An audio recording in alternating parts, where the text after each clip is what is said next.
l'affirmation et la mise en œuvre du projet européen. Nous vivons aujourd'hui dans une union d'États originale et unique au monde. C'est l'Union européenne. Nous allons nous demander dans cette capsule pourquoi et comment le projet européen a-t-il été mis en œuvre. Replaçons-nous dans le contexte. En 1945, l'Europe sort affaiblie de la Seconde Guerre mondiale. Afin de favoriser la reconstruction, la prospérité et la paix, 6 États d'Europe de l'Ouest veulent s'unir. Ce sont l'Italie, la France, la Belgique, les Pays-Bas, le Luxembourg et l'Allemagne de l'Ouest. Ils souhaitent construire un espace de paix et démocratique qui peut faire face au bloc soviétique dans un contexte de guerre froide.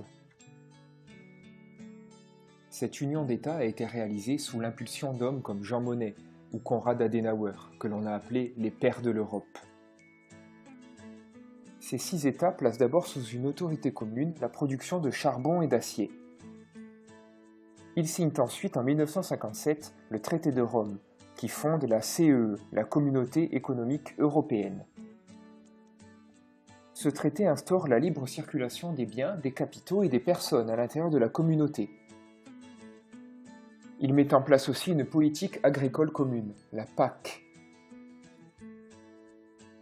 À partir des années 1970, la CEE s'élargit à de nouveaux États, par exemple le Royaume-Uni, l'Irlande, l'Espagne, le Portugal, la Grèce. Ces États doivent prouver qu'ils respectent les principes démocratiques et les droits de l'homme et qu'ils adhèrent à une économie de marché. En 1992, la CEE devient l'Union européenne, avec la signature du traité de Maastricht. Les institutions européennes sont renforcées et perfectionnées. On parle alors d'approfondissement. Par exemple, une citoyenneté européenne est créée et l'euro, monnaie unique, est mise en circulation à partir de 2002. La fin de la guerre froide favorise l'entrée dans l'Union européenne d'anciens États communistes d'Europe centrale et de l'Est, comme la Pologne ou la Roumanie. En 2013, après les nombreux élargissements, l'UE est un des pôles de richesse de la planète et compte 28 pays membres.